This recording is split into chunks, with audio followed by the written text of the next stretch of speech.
be activated to warn of the impending hazard. Tests of the signal are normally conducted by the National Weather Service in Mount Holly, New Jersey every Wednesday between 11 a.m. and noon. If there is a threat of severe weather during the normal test time, the test will be postponed to the next good weather day. Reception of this broadcast, and especially the warning alarm tone, will vary at any given location. This variability, normally more noticeable at greater distances from the transmitter, can occur even though you are using a good quality receiver in perfect working order.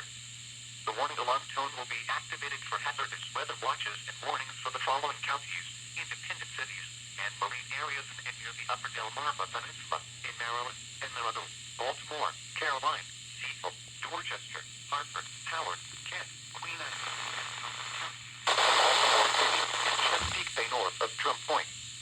The entire state of Delaware, including Delaware Bay but not including the adjacent Atlantic coastal waters. In New Jersey, Cumberland and Salem. And in Pennsylvania, Chester. This concludes the weekly test of NOAA Weather Radio All Hazards, Station WXK 97 in Southern Laresville, Maryland.